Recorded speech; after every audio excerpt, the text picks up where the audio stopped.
हाँ, hello student.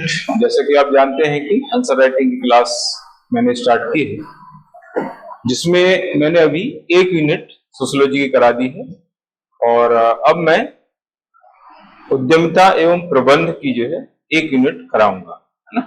तो आज से मैं स्टार्ट कर रहा हूँ उद्यमिता तथा प्रबंध की आंसर राइटिंग की क्लास, जिसमें पहली यूनिट के स्टार्टिंग के टॉपिक आज मैं लेने वाला हूँ।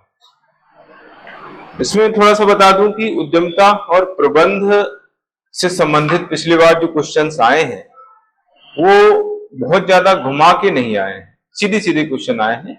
जैसे हम समाजशास्त्र की बात करें तो समाजशास्त्र का जो पेपर था उसके जो क्वेश्चंस थे वो काफी टफ थे और पहला चूंकि एग्जाम था तो इतना किसी को उम्मीद नहीं थी कि इस तरह का पेपर आएगा।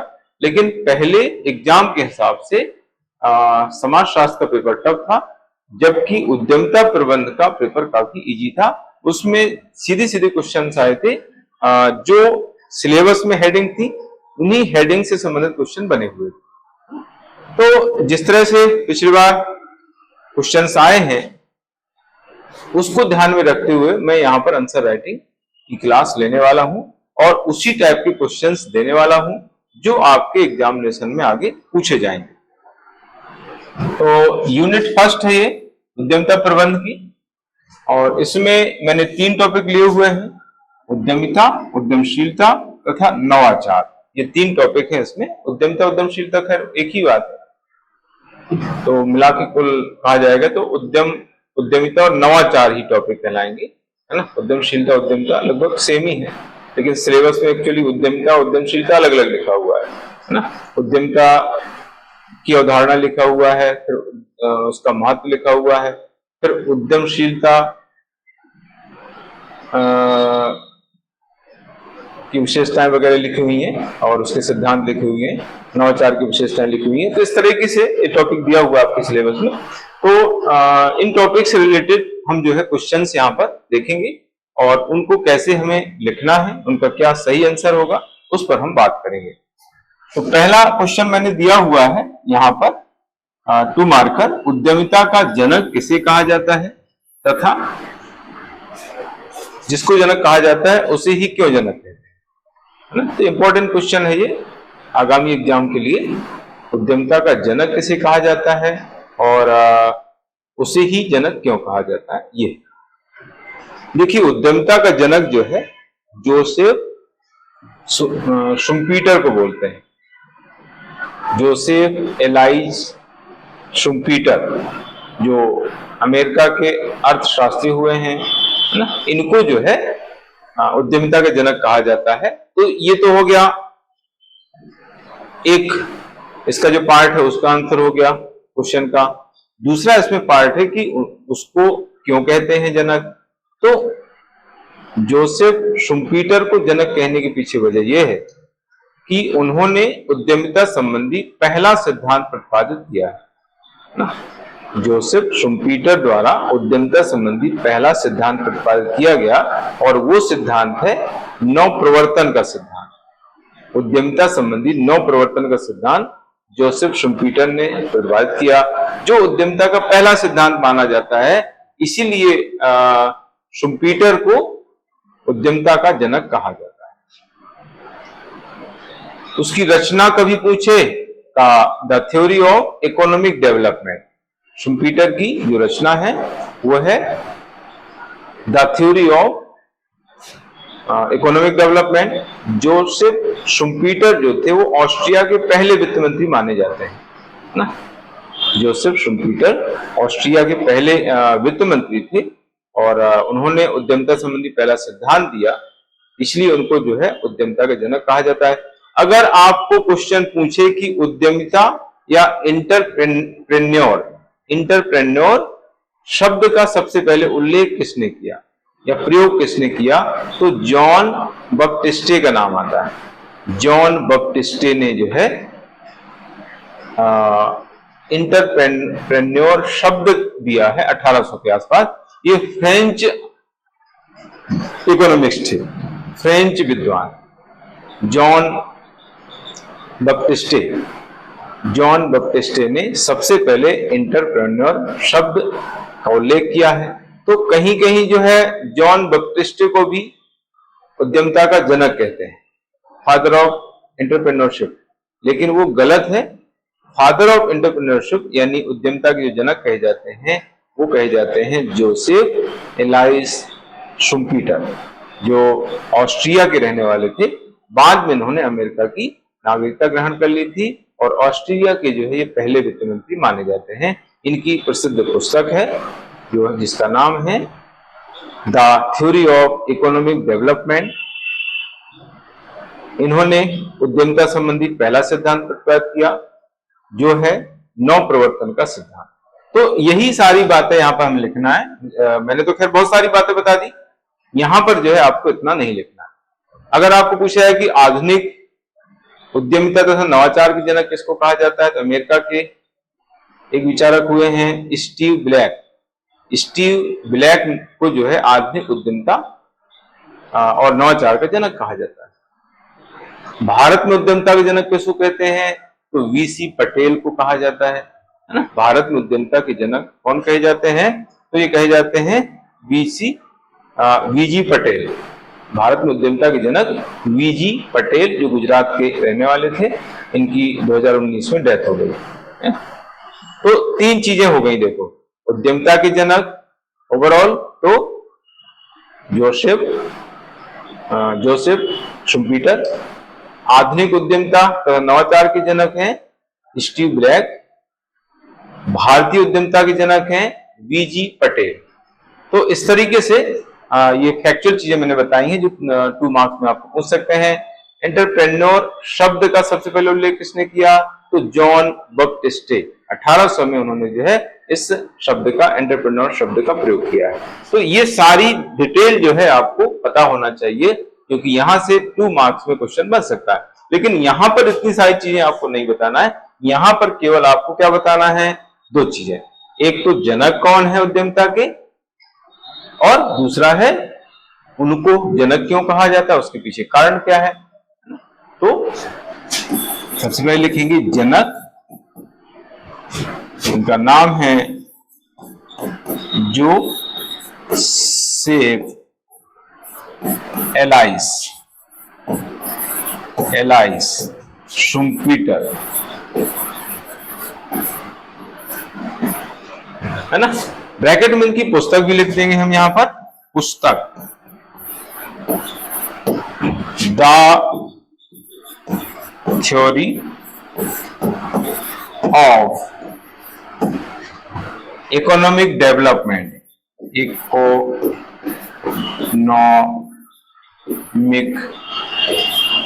डेवलपमेंट, ये है इनकी फेमस पुस्तक। अब कारण बताना है, इनको ही जनक क्यों माना गया है ना, शुम्पीटर को ही जनक उद्यमिता का क्यों माना गया है, उसके पीछे वजह मैंने बताई है कि इन्होंने ही सबसे पहले उद्यमिता संबंधी सिद्धांत का प्रतिपादन किया है। मतलब पहले विचारक माने जाते हैं जिन्होंने उद्यमिता संबंधी सिद्धांत दिया है, और वो सिद्धांत है नव प्रवर्तन का सिद्धांत। पहले विचारक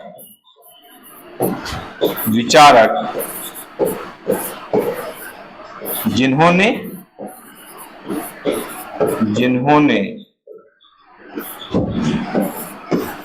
उद्यमिता संबंधी सिद्धांत का प्रतिपादन किया, संबंधी सिद्धांत का प्रतिपादन किया। ये हो गया पहले क्वेश्चन का आंसर। पहला जो 2 मार्कर है उसका आंसर यहां पर कंप्लीट हो जाता है। बस इतनी चीजें आपको लिखना है, जनक और इसका कारण। फिर हम बात कर रहे हैं दूसरे क्वेश्चन की। दूसरा क्वेश्चन है नवाचार का अर्थ स्पष्ट कीजिए। दूसरा 2 मार्कर है, नवाचार का अर्थ स्पष्ट कीजिए। हाँ, पिछले बार यहां से जो है उद्यमिता की परिभाषा पूछी गई। पिछला जो एग्जाम था उसमें उद्यमिता की परिभाषा पूछी गई है और सृजनशीलता की परिभाषा पूछी गई है। ठीक है, तो ये 2 क्वेश्चन 2 मार्कर्स आए हैं। इसके अलावा क्या क्वेश्चन आए उसके बारे में हम आगे बात करेंगे। तो नवाचार का अर्थ क्या होता है, देखिए, है ना। नवाचार क्या है? नवाचार एक रचनात्मक प्रक्रिया है ना। नवाचार एक रचनात्मक प्रक्रिया है जिसके द्वारा नई तकनीक, नए विचार, नई सोच के माध्यम से नई वस्तुओं का निर्माण तथा नई दिशाओं की खोज की जाती है ना। नई दिशाओं की खोज की जाती है। तो ये है नवाचार से संबंधित इसकी परिभाषा या अर्थ। तो नवाचार जो है एक ऐसी प्रक्रिया है, रचनात्मक प्रक्रिया है जिसके माध्यम से नई तकनीक, नए विचार, नई सोच के माध्यम से नई वस्तुओं का निर्माण किया जाता है और जो है नए अवसरों की खोज या तलाश की जाती है। तो इसको हम कहते हैं नवाचार, है ना। तो नवाचार को इस तरह से हम देखेंगे, नवाचार एक रचनात्मक प्रक्रिया है, एक रचनात्मक प्रक्रिया है जिसके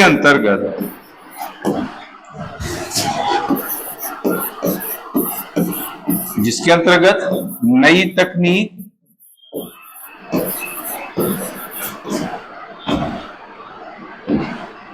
नए विचार, नई तकनीक, नए विचार एवं नए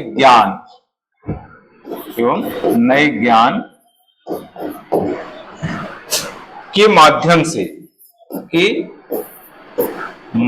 से नई वस्तुओं का निर्माण, नई वस्तुओं का निर्माण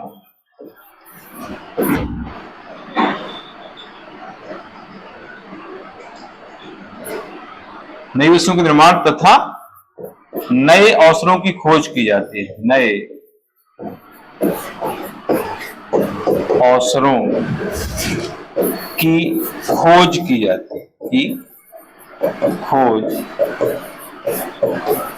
जाती है, अब यहां पर हम लिख देंगे जैसे एआई का प्रयोग। ये हो गया हमारा इसका आंसर, है ना। तो नवाचार क्या है? नवाचार एक रचनात्मक प्रक्रिया है जिसके अंतर्गत नई तकनीक, नए विचार, नए ज्ञान के माध्यम से नई वस्तुओं का निर्माण एवं नए अवसरों की खोज की जाती है। फिर हम एग्जाम्पल देंगे जैसे एआई का प्रयोग, है ना। अलग अलग क्षेत्रों में जो एआई का प्रयोग हो रहा है ये कहीं ना कहीं जो है एक नवाचार का उदाहरण हम बता सकते हैं। तो ये है इस तरीके से नवाचार का अर्थ।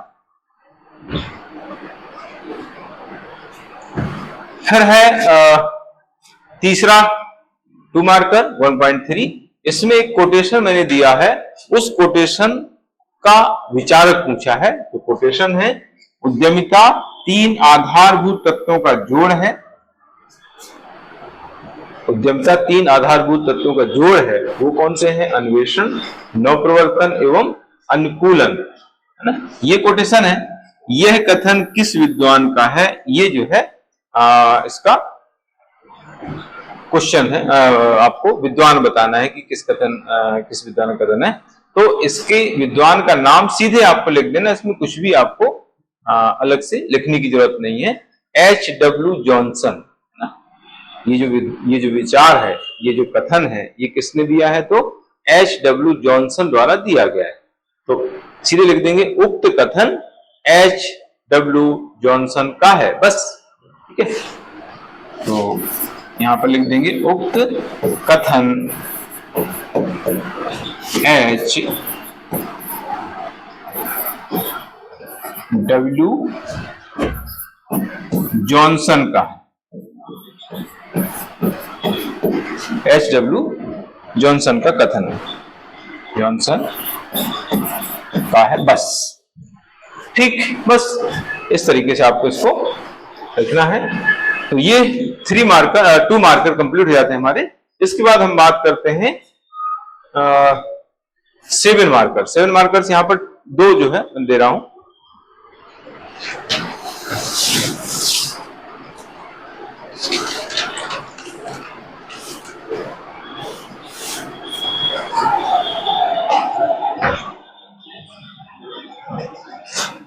हाँ, तो ये है 7 मार्कर्स, जिसमें पहला क्वेश्चन है उद्यमिता के लक्षण स्पष्ट कीजिए, लक्षण बताइए। ये जो है पहला 7 मार्कर्स है। तो इसमें हमें क्या करना है, इसमें हमें उद्यमिता को थोड़ा सा बताना है कि उद्यमिता क्या होती है, उसको उसका अर्थ बताना है, और फिर सीधे जो है हेडिंग देकर के लक्षण बता देना है। इसमें कंक्लूजन लिखने की हमें जरूरत नहीं। ठीक है, तो पहले उद्यमिता बताएंगे। उद्यमिता क्या है? उद्यमिता एक ऐसी क्षमता अथवा योग्यता है।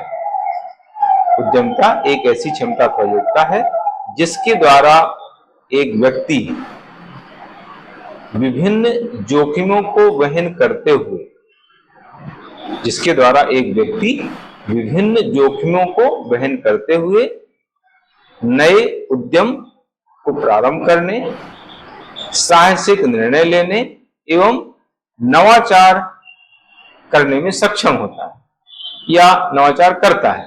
तो ये इस तरीके से जो है हमें इसका मीनिंग बताना है उद्यमिता का, है ना।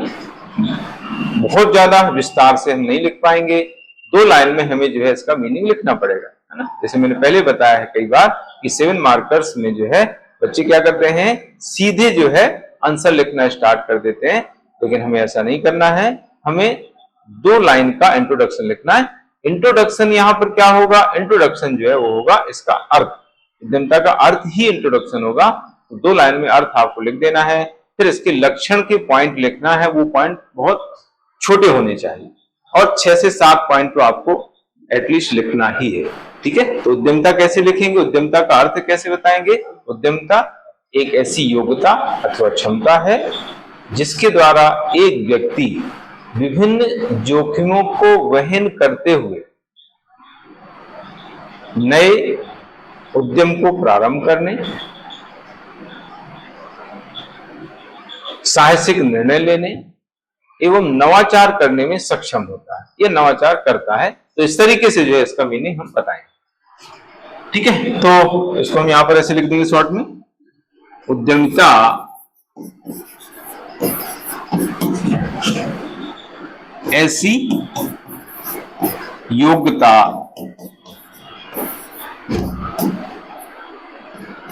एवं क्षमता है, योग्यता एवं क्षमता है ना। उद्यमिता एक ऐसी योग्यता एवं क्षमता है जिसके द्वारा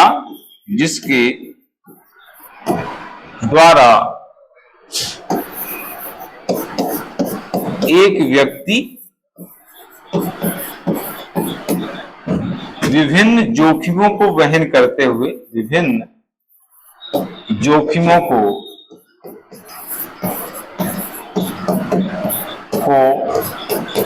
वहन करते हुए, अब देखो ये थोड़ा बड़ा हो रहा है तो हम क्या कर देंगे, शॉर्ट कर देंगे। वहन करते हुए नए उद्यम को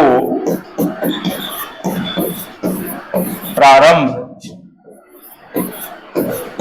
करने में सक्षम होता है, सक्षम होता है ना। तो थोड़ा सा शॉर्ट हो गया, नहीं तो अगर इसमें हम और चीजें ऐड करते तो बहुत बड़ा हो जाता। नए उद्यम को प्रारंभ करने, साहसिक निर्णय लेने तथा नवाचार करने में सक्षम होता है, तो और बड़ा हो जाता। वैसे भी ये बड़ा हो चुका है, लेकिन इतना तो लिखना ही पड़ेगा, तभी जो है उसका मीनिंग क्लियर हो पाएगा। हाँ, तो ये हो गया। अब देखिए इसमें 2-3 चीजें इंपॉर्टेंट है, वही चीजें हमें लक्षण में लिख देना है। जैसे साहसिक निर्णय लेने की क्षमता, साहसिक निर्णय लेने की क्षमता होती है। नया व्यवसाय करने की योग्यता उसमें होती है। जोखिम वहन करने की क्षमता होती है। नवाचार करने की योग्यता होती है। तो ये 3-4 पॉइंट तो यहीं से लक्षण में आ जाएंगे, थोड़ा सा चेंज करके हमें लिखना होता है। जो हम अर्थ लिखते हैं उसी अर्थ से जो है हम लक्षण के पॉइंट निकालते हैं, लेकिन थोड़ा सा उनको चेंज कर देते हैं। जब हम लक्षण लिखते हैं चीजें वही रहती हैं, आप अलग से कहां से लाएंगे चीजों को। जो हम लक्षण लिखते हैं उन लक्षणों से जो है हम गुण दोष के पॉइंट निकाल लेते हैं, है ना। जो हम अर्थ लिखते हैं, परिभाषा लिखते हैं, उन्हीं से जो है हमें लक्षण के पॉइंट मिल जाते हैं, और लक्षण के पॉइंट से ही हमें जो है गुण दोष के पॉइंट मिल जाते हैं। तो ये चीज इंपॉर्टेंट चीज जो ध्यान रखना, मैं पहले भी बता चुका हूं। तो यहां तक क्लियर हो गया।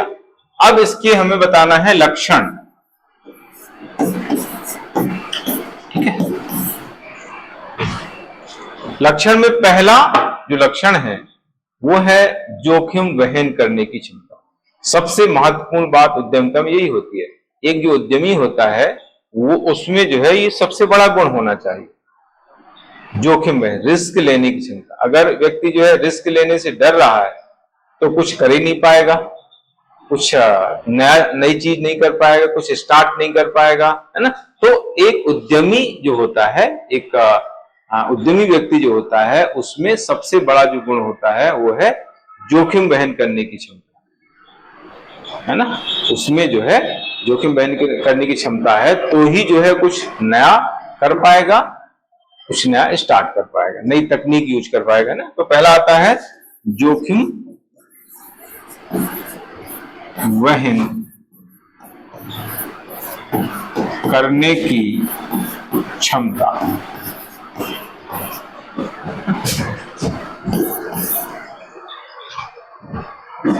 जोखिम वहन करने की क्षमता उद्यमिता के अंतर्गत आती है। इसके बाद नवाचार संबंधी योग्यता।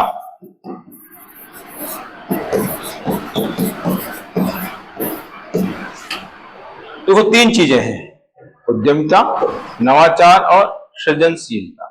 सृजनशीलता तीन टॉपिक दिए गए आपके सिलेबस में, है ना। तो ये सृजनशीलता के अंतर्गत आता है। सृजनशीलता की प्रक्रिया है ये।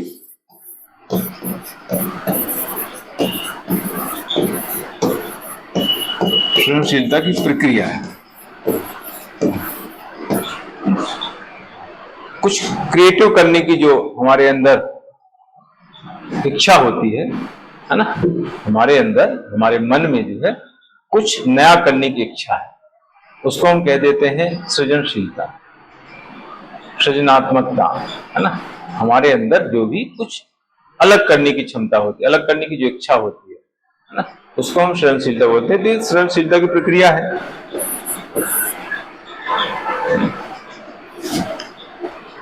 संसाधनों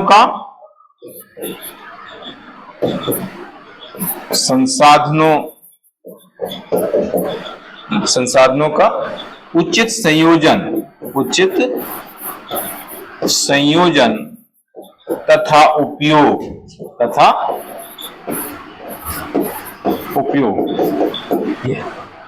जो भी संसाधन हमारे पास उपलब्ध हैं, उन संसाधनों का हम सही ढंग से उनका यूज करते हैं, उनके बीच सामंजस्य स्थापित करना। संयोजन का मतलब होता है सामंजस्य स्थापित करना, कोऑर्डिनेशन बना के चलना और उनका सही ढंग से उपयोग करना, है ना। उद्यमिता के माध्यम से जो है सभी तरह के जो संसाधन हमारे पास उपलब्ध हैं, संसाधन में भौतिक संसाधन होते हैं, पूंजीगत संसाधन होते हैं, मानवीय संसाधन होते हैं, तो इन सभी संसाधनों का सही ढंग से उपयोग करना, उनके बीच कोऑर्डिनेशन स्थापित करना, ठीक है। तो ये हो गया। इसके बाद आगे आता है पेशेवर प्रक्रिया।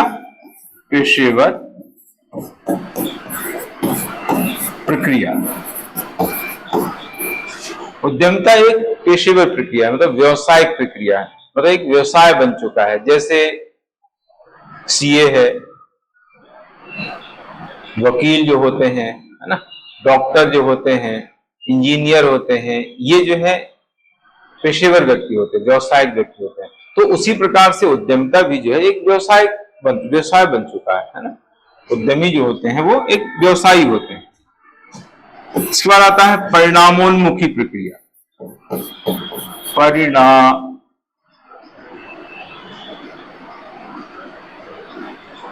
ये है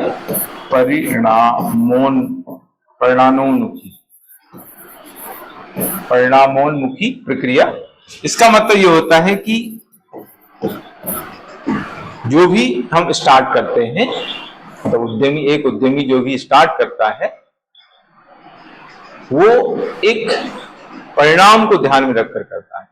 मुझे ये रिजल्ट चाहिए है, इतना मुझे प्रोडक्शन चाहिए है, इतनी वस्तुएं मुझे निर्मित करना है, उसको ध्यान में रखते हुए जो है वो कोई स्टार्ट करता है, कोई काम करता है। ठीक है, तो इसको बोलते हैं परिणामोन्मुखी। ज्ञान पर आधारित, ज्ञान पर आधारित, ज्ञान तथा अनुभव भी इसमें हम कह सकते हैं। ज्ञान तथा अनुभव, एक मिनट इसको हटा के, ज्ञान तथा अनुभव पर आधारित है ये। ज्ञान तथा अनुभव पर आधारित, अनुभव पर आधारित प्रक्रिया है ना। इसमें जो है नॉलेज भी चाहिए, कुछ भी आपको नया करना है, कुछ स्टार्ट करना है तो आपको अनुभव भी चाहिए, ज्ञान भी चाहिए, तभी आप कुछ कर सकते हैं, है ना। उद्यमिता के अंतर्गत अगर आप कुछ स्टार्ट करना चाह रहे हैं, नया उद्यम प्रारंभ करना चाह रहे हैं, तो आपको जो है उसका नॉलेज भी होना चाहिए और उस क्षेत्र का अनुभव भी होना चाहिए। अगर नहीं होगा तो आप कुछ भी स्टार्ट करेंगे, सफल नहीं हो पाएंगे, असफल होंगे, घाटा लग जाएगा। तो ये 7 पॉइंट लगभग हो चुके हैं। इसके अलावा और भी हम लिख सकते हैं, निरंतर चलने वाली प्रक्रिया है, निरंतर चलने वाली प्रक्रिया है, चलने वाली। ये एक्स्ट्रा पॉइंट बता रहा हूं मैं, हमें जो है कम से कम 2-3 पॉइंट तो एक्स्ट्रा याद रखना ही पड़ता है। आपने पता चला कि 7 ही पॉइंट याद रखे और 7 में से 2 या 3 भूल गए तो आप 4 ही पॉइंट वहां पर लिख पाए। तो 4 पॉइंट लिख रहे हैं मतलब आपको कम नंबर मिलेंगे, 7 पॉइंट आपको लिखना पड़ेंगे। छोटे छोटे पॉइंट हैं तो आप ज्यादा भी लिख सकते हैं, साइड में भी लिख सकते हैं। जैसे ये पॉइंट छोटा पॉइंट है तो यहाँ पर भी जो एक पॉइंट डाल करके, जैसे 6वां पॉइंट है तो 6वां पॉइंट डाल करके यहाँ पर भी लिख सकते हैं, है ना। इसके अलावा इसको अर्जित गुण माना जाता है, अर्जित है ये, गॉड गिफ्ट नहीं है। मतलब हमें जो है विरासत में नहीं मिला है। उद्यमिता का जो गुण होता है ये क्या है, ये अर्जित गुण है ना, अर्जित किया हुआ है, अर्जित किया हुआ गुण है ना। हमने अर्जित किया है, मेहनत की है ना, सीखा है, लोगों से पूछा है, अध्ययन किया है, ठीक है, पढ़ाई की है, तब कहीं जाकर के हमें जो है इसका नॉलेज हुआ है ना। ऐसे हमें विरासत में नहीं मिला है। ये सार्वभौमिक प्रक्रिया भी है, सभी क्षेत्रों में प्रचलित होती है। ये भी एक पॉइंट हम डाल सकते हैं, 10वां पॉइंट, सार्वभौमिक। सार्वभौमिक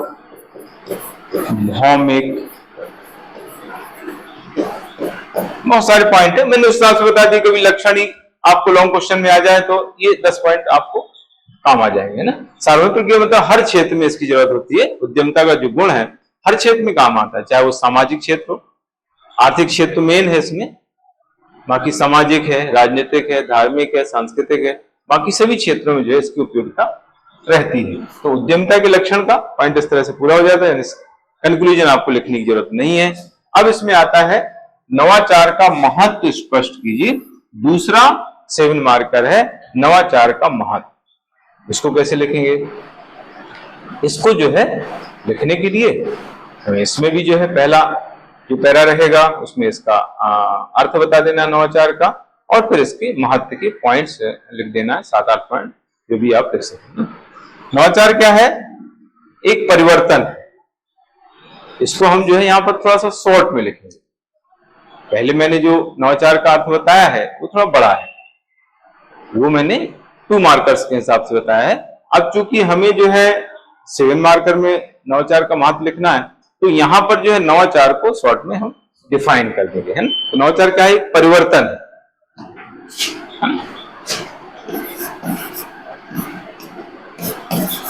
नवाचार एक परिवर्तन है जो प्राचीन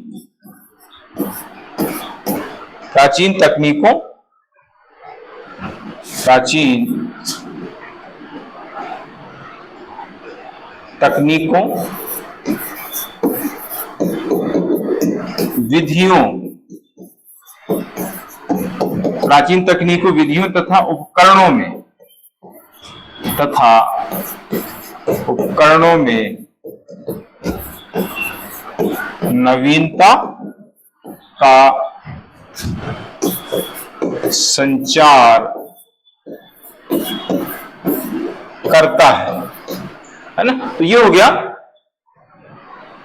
शॉर्ट इसका मीनिंग। मैंने इसके पहले थोड़ा सा बड़ा बताया था, व्यापक बताया था, ये थोड़ा संक्षिप्त है ना। नवाचार एक परिवर्तन है जो प्राचीन तकनीकों, विधियों तथा उपकरणों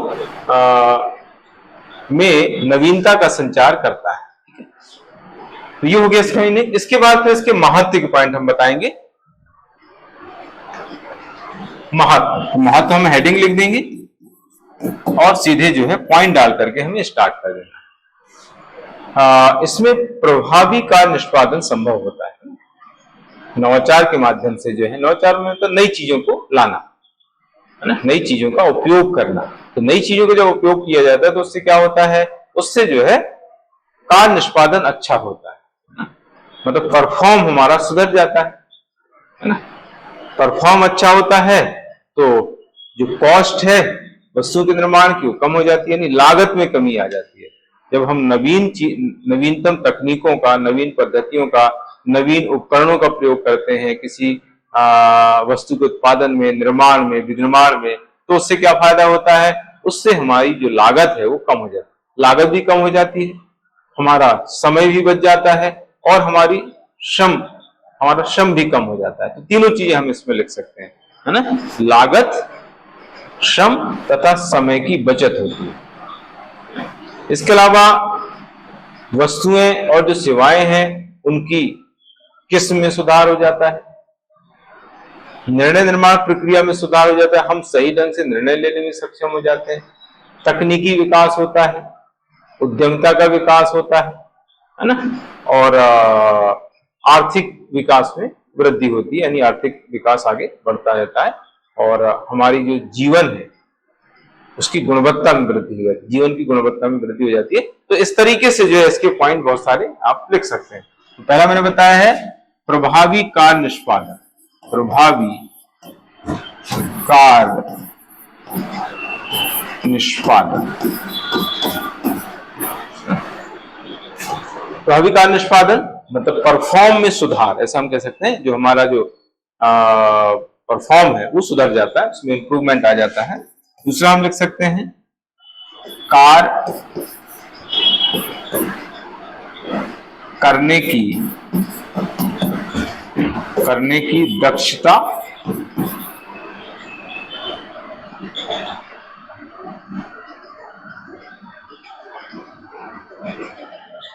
कार्य करने की दक्षता तथा कार्य कुशलता।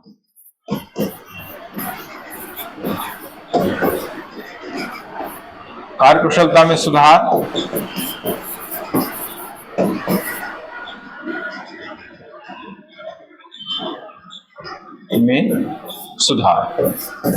तीसरा पॉइंट उसमें आता है, मैंने अभी बताया है कि लागत में कमी, लागत, वस्तुओं की लागत, निर्माण का समय और श्रम की बचत होती है। लागत, श्रम तथा समय की बचत, यानी कम लागत, कम श्रम और कम समय में ज्यादा उत्पादन संभव होता है जब हम नवीन तकनीक का प्रयोग करते हैं। तो ये हो गया। एक पॉइंट यहां पर और हम लिख देते हैं, तकनीकी क्षेत्र का विकास।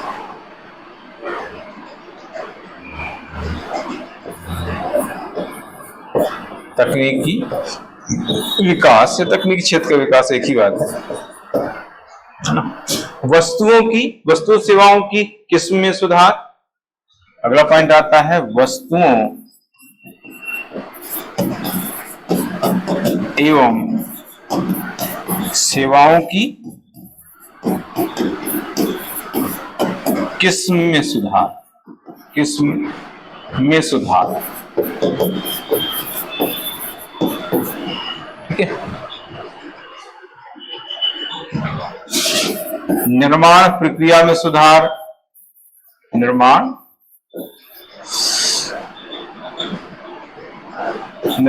प्रक्रिया में सुधार।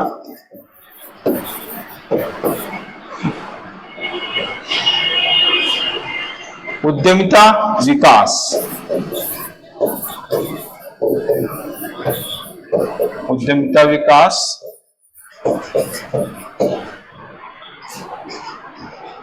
जीवन की गुणवत्ता में सुधार। 7 पॉइंट हो गए, लेकिन मैं एक्स्ट्रा बता दूं। जीवन की गुणवत्ता में सुधार, गुणवत्ता में सुधार। आर्थिक विकास में वृद्धि।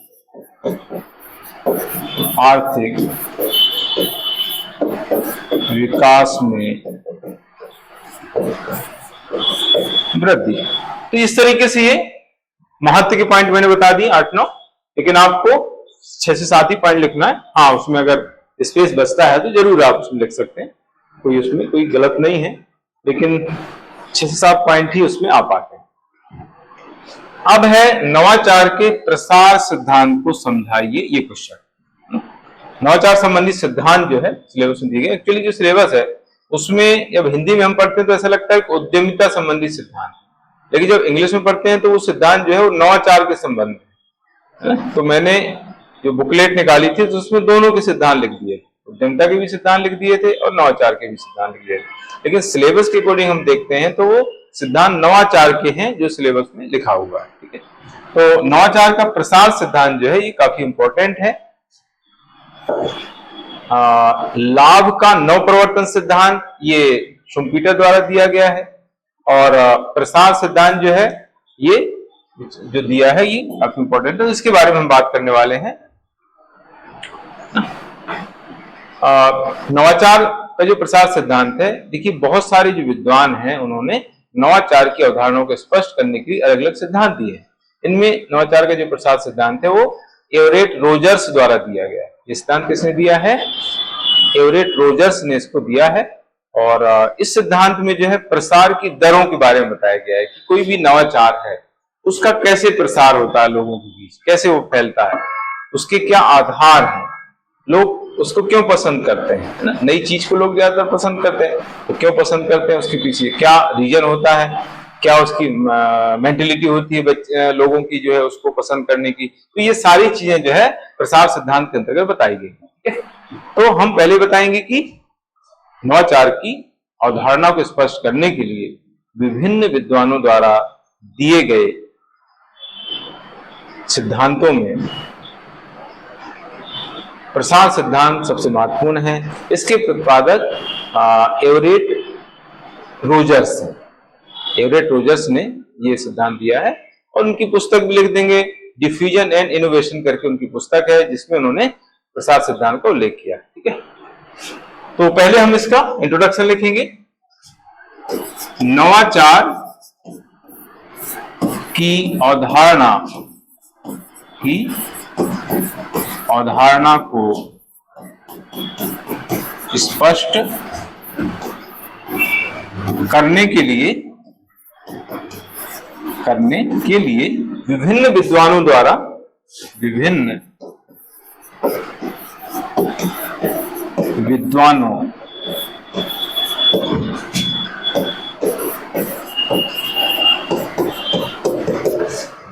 द्वारा प्रतिपादित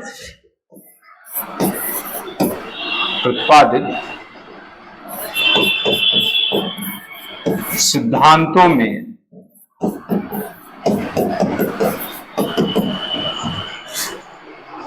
प्रसार सिद्धांत, प्रसार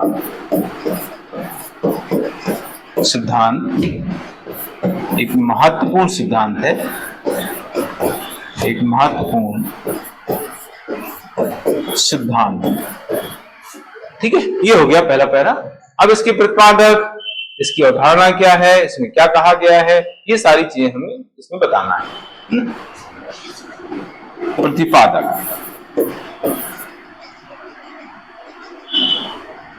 प्रतिपादक हम लिख देंगे। एवरेट रोजर्स ने इसका प्रतिपादन किया है। 2 मार्क्स में भी आपको इसको पूछ सकता है। एवरेट रोजर्स है ना, विद्वान है जिन्होंने इसका प्रतिपादन किया। इनकी पुस्तक भी ब्रैकेट में हम लिख देते हैं। पुस्तक है diffusion and innovation.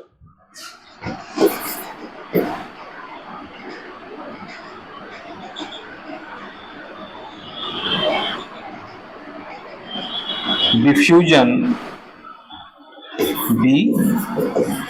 Diffusion and innovation, ये इनकी पुस्तक है। ठीक है, तो ये हो गया यहां तक पहला पैरा। इसके बाद फिर हमें इसकी विषय वस्तु बताना है। तो यहां पर हम लिख देंगे विषय वस्तु, विषय वस्तु। इसमें क्या कहा गया है, इसमें जो है बताया गया है कि प्रसार की जो दर है, प्रसार की दर किसी नवाचार की अनुकूलता, जटिलता, परीक्षण क्षमता के सापेक्ष लाभ पर निर्भर करती है। मतलब जो नवाचार है वो बहुत जटिल तो नहीं है, अनुकूल है क्या, लोगों के समझ में आ रहा है, लोगों के लिए उपयोगी है कि नहीं है, लोगों के लिए लाभप्रद है कि नहीं, इसके आधार पर जो है दर निर्भर करती है। अगर जो है लोगों के लिए लाभप्रद है, लोगों के समझने के अनुकूल है, तो उसका प्रसार ज्यादा होगा नवाचार का। अगर जटिल है, समझ से परे है, तो उसका प्रसार ज्यादा नहीं होगा। तो पहला पॉइंट, प्रसार की दर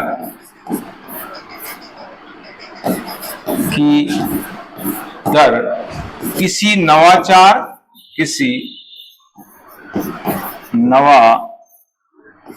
की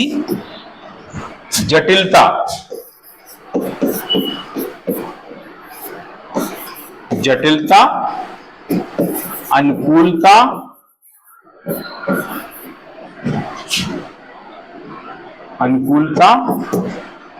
परीक्षण क्षमता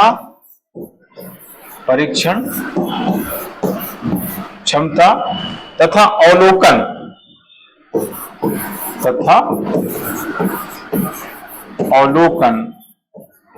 के सापेक्ष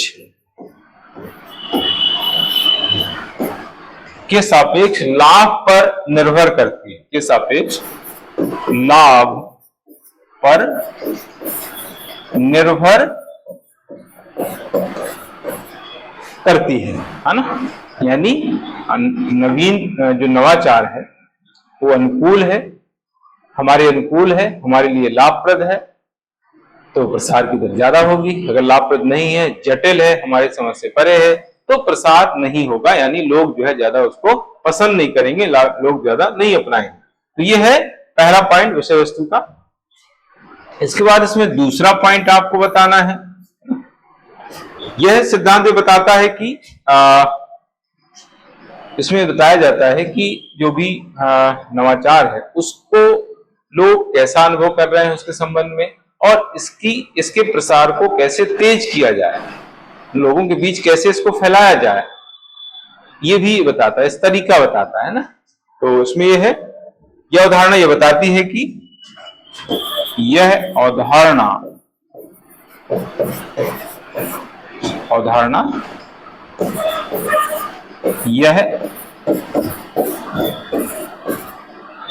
ये बताती है कि समाज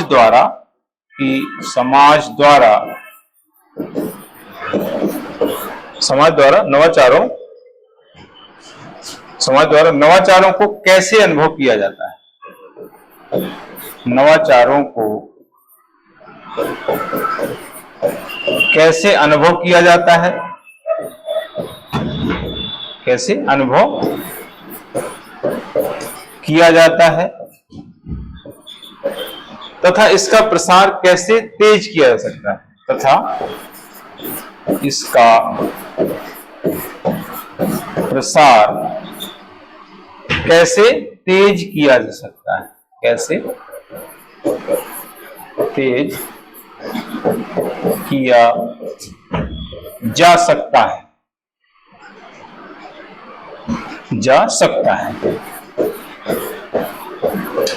मतलब कहने के यहां पर है कि किसी नवाचार के बारे में समाज कैसा अनुभव कर रहा है और उसका लोगों के बीच कैसे उसको हम फैला सकते हैं ज्यादा, इसके बारे में भी बताया जाता है इसके द्वारा। तो ये हो गया इस तरीके से। तीसरा पॉइंट इसमें आता है, तीसरा, यह सिद्धांत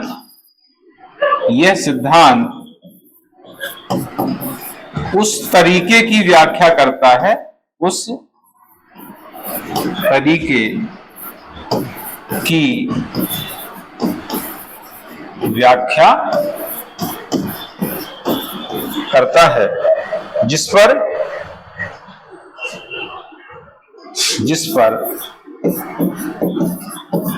नई अवधारणा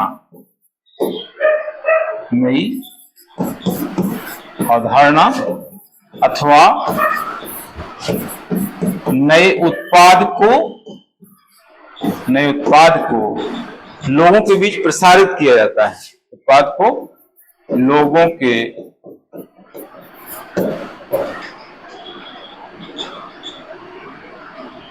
के बीच प्रसारित किया जाता है।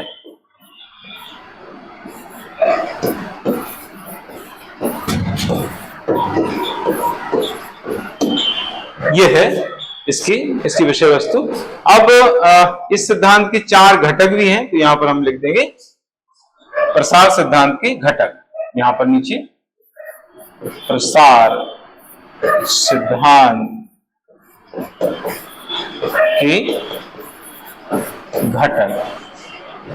ठीक है, 4 घटक हैं, जिनको हम यहां पर शॉर्ट में बता देंगे, डिटेल नहीं करना है।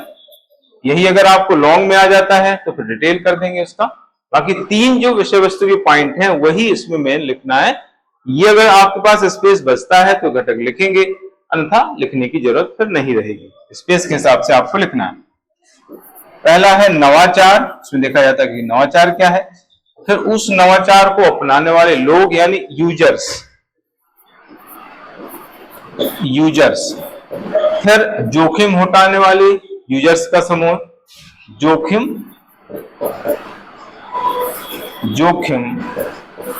उठाने वाले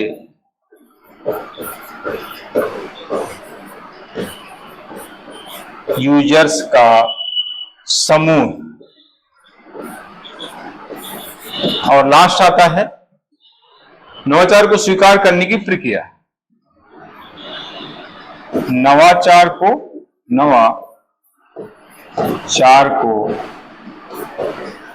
स्वीकार करने की प्रक्रिया है ना। तो ये 4 घटक है, इन पर आधारित है। देखा जाता है कि नवाचार क्या है, क्या इनोवेशन है, एआई है, एआई एक नई चीज है, उसको अपनाने वाले यूजर्स कौन कौन से हैं। कुछ ऐसे यूजर्स हैं जो जोखिम उठा सकते हैं, मतलब बहुत ज्यादा एग्रेसिव हैं, मतलब उसको बहुत ज्यादा अपना रहे हैं, तो वो ये नहीं देख रहे हैं कि इसमें कोई जोखिम है कि नहीं है। ये यूजर्स जो है ये देखते हैं कि भाई जोखिम तो नहीं है, लेकिन जोखिम उठाने वाले यूजर्स का समूह जो होता है वो ये नहीं देखता है कि इसमें कोई जोखिम, उनको तो ये चीज चाहिए, बस कुछ भी हो जाए उस चीज को वो प्राप्त करने का प्रयास करते हैं। फिर नवाचार को स्वीकार कैसे किया जाएगा, कैसे स्वीकार किया तो उसकी प्रोसेस बताई जाती है। तो ये है नवाचार संबंधी प्रसार सिद्धांत। तो ये पूरा हो जाता है इस तरीके से।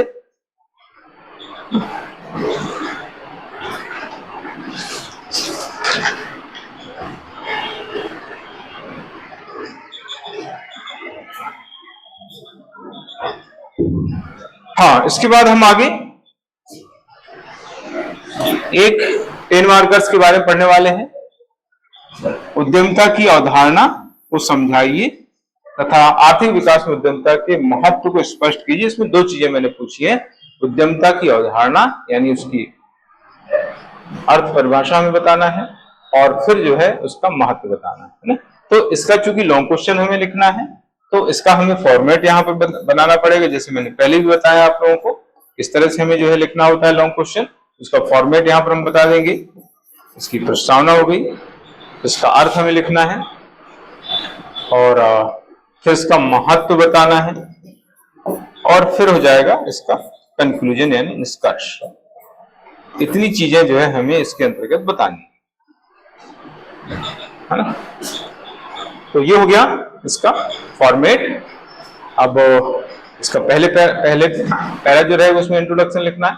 देखिए उद्यमिता क्या है, उद्यमिता जो है सामाजिक एवं आर्थिक परिवर्तन की वाहक मानी जाती है, जो आर्थिक विकास के साथ साथ समाज में विद्यमान विभिन्न समस्याओं जैसे गरीबी, बेरोजगारी, कुपोषण, भुखमरी आदि के निराकरण के लिए कारगर है, क्या इनको समाप्त करने के लिए सक्षम है। तो ये इस तरह से आपको पहला पैरा इसका इंट्रोडक्शन का लिखना है। तो हम लिखेंगे उद्यमिता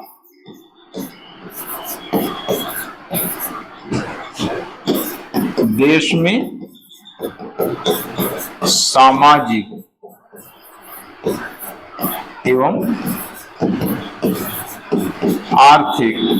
सामाजिक एवं आर्थिक परिवर्तन की वाहक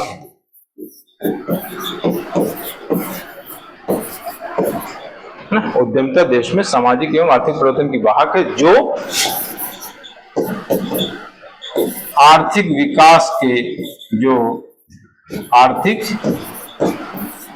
विकास के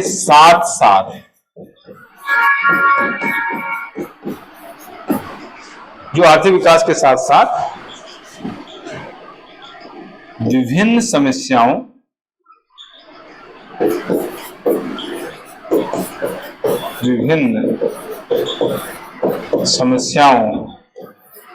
के निराकरण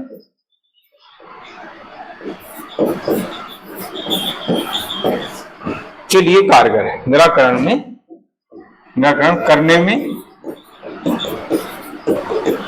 कारगर है ना। तो ये छोटा सा इंट्रोडक्शन मैंने बताया है और इसके बाद फिर इसका हम मीनिंग लिखेंगे। कारगर है ये अर्थ, इसका फिर हम अर्थ में इसकी हेडिंग लिखना है अर्थ का। अर्थ में बता चुका हूं, यहां पर हम पूरा अर्थ इसका लिख सकते हैं। उद्यमिता वह क्षमता अथवा योग्यता है जिसके द्वारा एक व्यक्ति विभिन्न जोखिमों को वहन करते हुए किसी नए उद्यम को प्रारंभ करने, महत्वपूर्ण निर्णय लेने तथा नवाचार करने में सक्षम होता है ना। तो ये इस तरीके से इसका मीनिंग आपको बताना, जो मैं बता चुका हूं पहले भी। क्या है उद्यमिता? उद्यमिता ऐसी क्षमता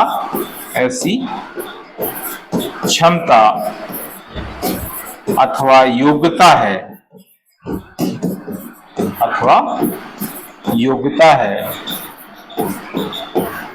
जिसके द्वारा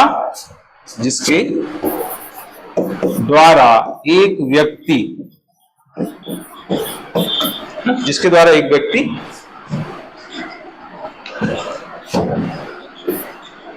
विभिन्न जोखिमों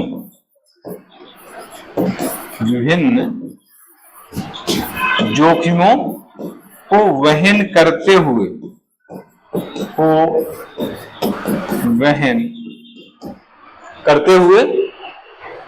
नए उद्यम को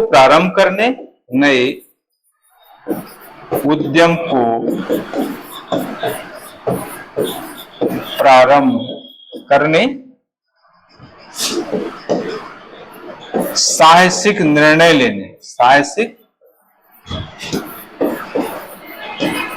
निर्णय लेने तथा नवाचार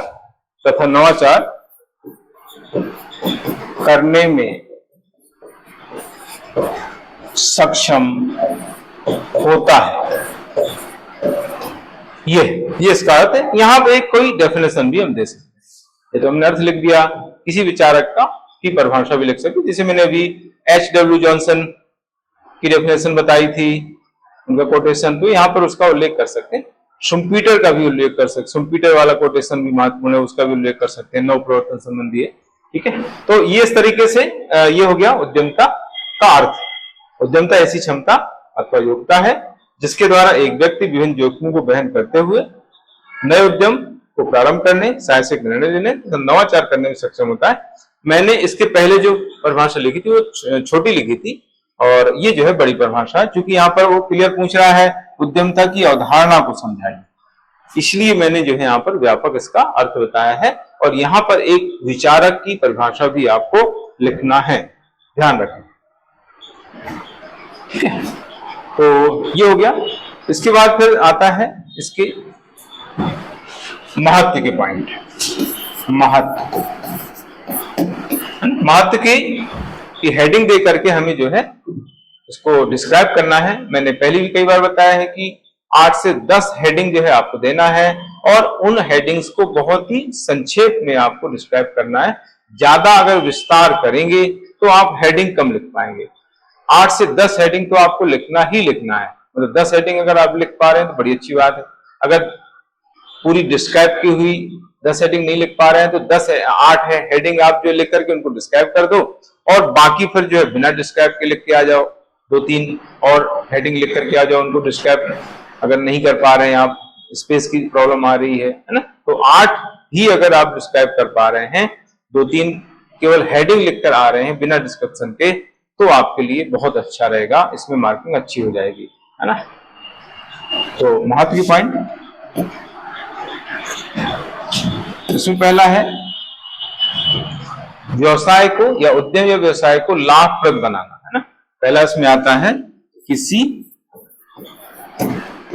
उद्यम या व्यवसाय को लाभप्रद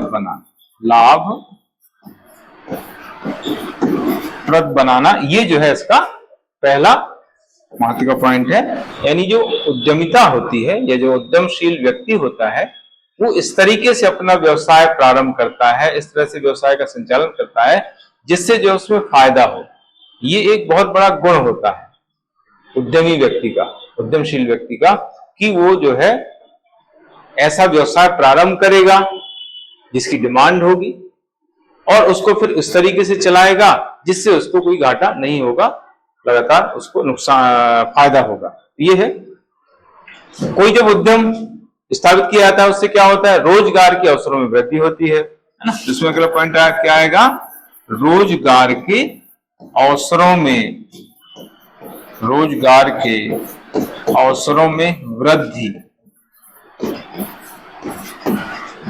कोई भी नया उद्यम या व्यवसाय जब कोई उद्यमी व्यक्ति प्रारंभ करता है तो उससे बहुत सारे लोगों को रोजगार मिलता है। उसको तो रोजगार मिलता ही है, साथ ही साथ बहुत सारे लोग रोजगार संपन्न हो जाते हैं उसके द्वारा उद्योग प्रारंभ करने से, है ना।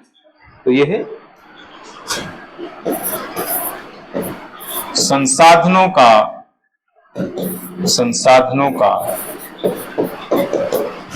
प्रभावी उपयोग।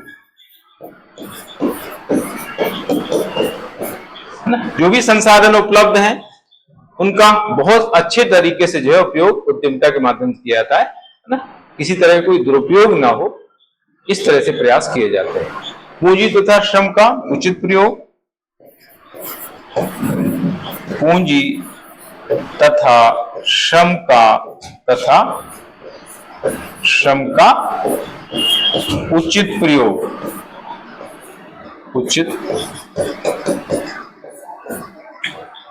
जो भी पूंजी है कैपिटल, उसका सही ढंग से उपयोग होता है। उसमें जो लोग काम पर लगे हुए हैं उसका सही ढंग से उपयोग होता है, किसी तरह का दुरुपयोग ना हो, ये ज्यादातर प्रयास इसमें किए जाते हैं। ठीक है, पूंजी निर्माण में सहायक है, इसमें 5वां पॉइंट लिखना है हमें।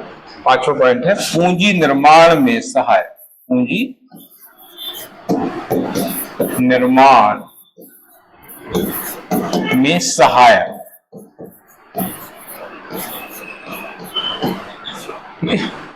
जब कोई उद्यम स्थापित किया जाता है, व्यवसाय किया जाता है, तो उससे जो है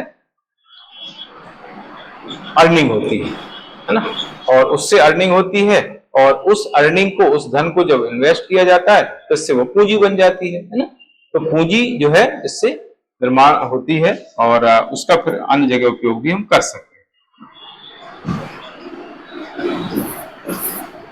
इसके बाद आता है राष्ट्रीय आय तथा प्रति व्यक्ति आय में वृद्धि। राष्ट्रीय आय तथा प्रति व्यक्ति आय में वृद्धि। प्रति व्यक्ति आय में,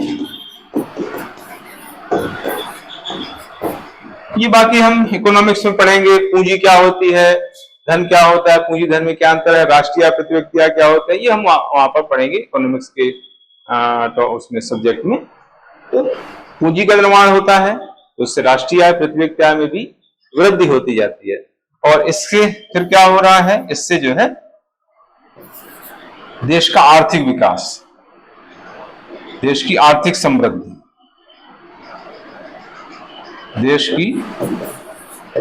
देश की आर्थिक समृद्धि को बढ़ावा, देश की आर्थिक समृद्धि ना, पूंजी निर्माण में वृद्धि, राष्ट्रीय आय प्रति व्यक्ति आय में वृद्धि, इन सभी से जो है देश की आर्थिक समृद्धि होती है, आर्थिक विकास को बढ़ावा मिलता है। नवाचार को प्रोत्साहन, इस सबसे क्या होता है, नवाचार को प्रोत्साहन मिलता है। 8वां पॉइंट है नवाचार को प्रोत्साहन। नवाचार को प्रोत्साहन, नई चीजें जो है, एक उद्यमशील व्यक्ति अपने व्यवसाय में नई चीजों को अपनाता है तो नई चीजें जो है प्रोत्साहित होती रहती हैं, दूसरे उसको देख करके दूसरे लोग भी जो है उस चीज को अपना लेते हैं, जिससे जो है पूरे समाज में, पूरे देश में जो है नवाचार को बढ़ावा मिलता रहता है। ठीक है, नवाचार को प्रोत्साहन। इसके बाद आता है निर्यात संवर्धन तथा आयात प्रतिस्थापन। निर्यात संवर्धन तथा आयात प्रतिस्थापन,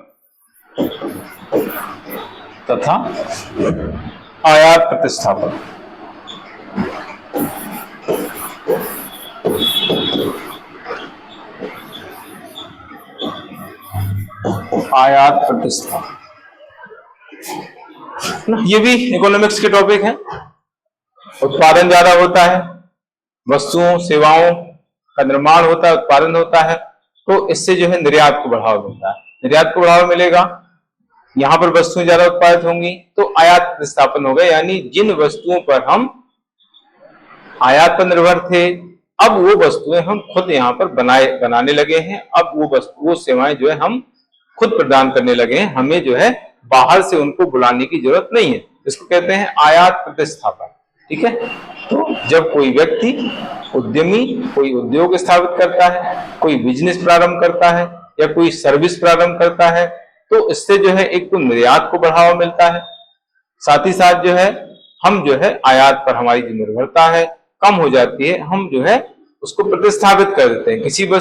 कोई वस्तु जो हम बाहर से बुलाते थे, अब वो वस्तु जो है हम यहीं पर बनाने लगे, वो सेवा हम यहीं से लेने लगे, हम बाहर से नहीं ले रहे हैं, तो उसको कहते हैं आयात प्रतिस्थापन। ये इकोनॉमिक्स के अंतर्गत हम सबको पढ़ना है।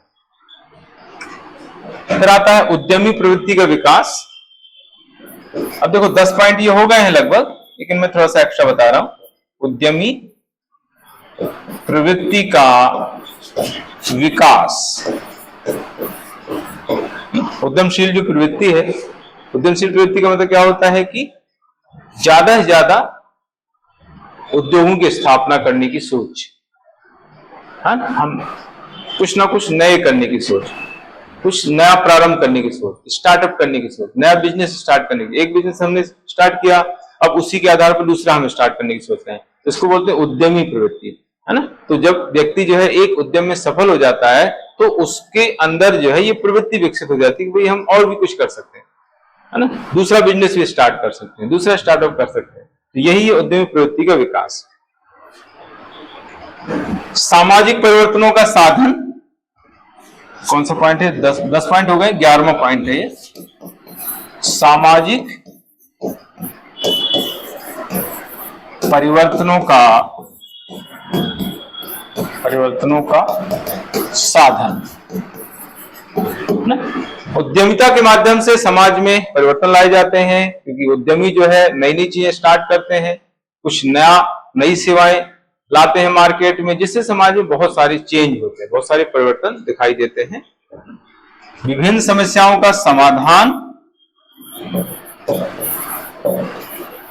समाज में समस्याएं जो चल रही हैं उन समस्याओं का समाधान उद्यमिता के माध्यम से संभव हो जाता है। विभिन्न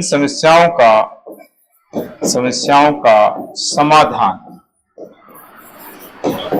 ये ठीक है।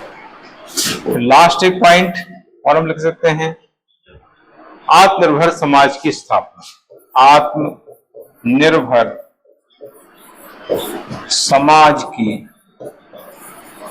समाज की स्थापना, है ना। आत्मनिर्भर समाज स्थापित हो जाता है इन सब कारणों से। तो लास्ट पॉइंट इसलिए लिखा है कि जब समाज में परिवर्तन हो रहे हैं, समाज में समस्याएं थी वो सब खत्म हो गई हैं, तो जो है हमारा जो समाज है वो आत्मनिर्भर हो जाता है। यानी हम जो है किसी दूसरे पर निर्भर नहीं रह रहे हैं, हम समाज के लोगों पर ही निर्भर है। समाज के लोग जो है अलग अलग व्यवसाय कर रहे हैं, बिजनेस कर रहे हैं, तो हम उनकी हेल्प लेकर के अच्छा काम कर सकते हैं। तो ये है इस तरीके से इसके महत्व के पॉइंट ये पूरे हो जाते हैं। लास्ट आता है इसका कंक्लूजन।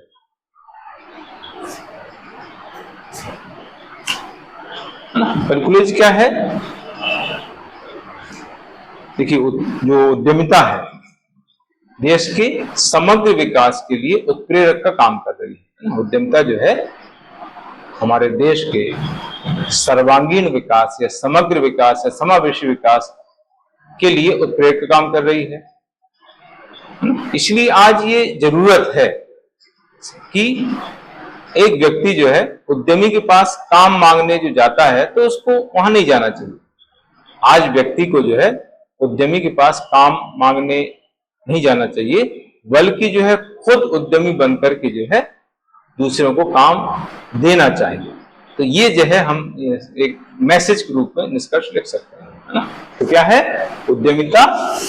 इस प्रकार उद्यमिता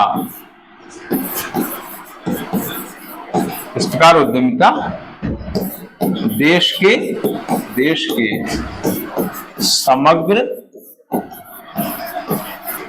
विकास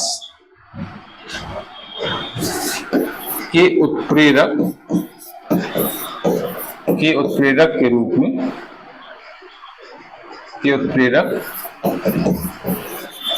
के रूप में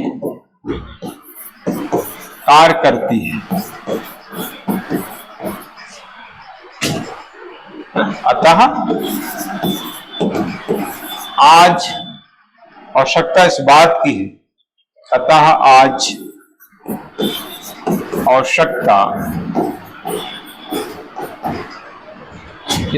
की है, इस बात की है कि व्यक्ति को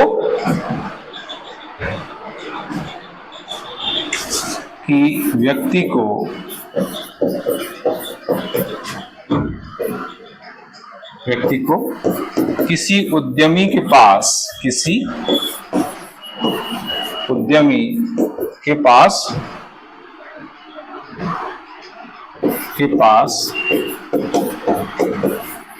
रोजगार मांगने की बजाय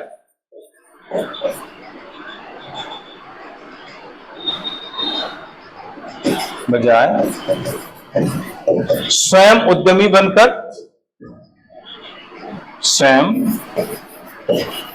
उद्यमी बनकर लोगों को रोजगार देने का प्रयास करना चाहिए, बनकर लोगों को रोजगार देने का प्रयास करना चाहिए, है ना। तो ये है खास बात इसमें कि आज जरूरत इस बात की है कि हम जो है उद्यमी के पास काम मांगने नहीं जाएं, बल्कि हम खुद उद्यमी बने और लोगों को रोजगार प्रदान करें। रोजगार मांगे नहीं, बल्कि हम रोजगार प्रदान करें।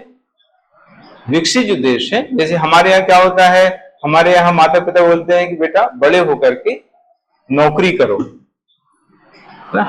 यहाँ कहा जाता है कि बेटा बड़े होकर नौकरी करो, लेकिन विकसित देशों में कहा जाता है कि बेटा बड़े होकर नौकरी दो, मतलब खुद भी नौकरी करो उसमें, दूसरों को भी नौकरी दो, यानी एक उद्यमी बनो। तो उद्यमी बनकर के जो है एक व्यक्ति को रोजगार देने का प्रयास करना चाहिए, ना कि मांगने का प्रयास करना चाहिए। ये मैंने यहाँ पर कंक्लूजन में लिखा हुआ है। तो ये इस तरीके से आज का सेशन यहाँ पूरा हो जाता है, और कल मैं जो है इसके आगे के टॉपिक लेके आप लोगों के समक्ष पुनः उपस्थित हूंगा। आज के लिए इतना ही। आप सभी का दिन शुभ हो। जय हिंद, गुड लक।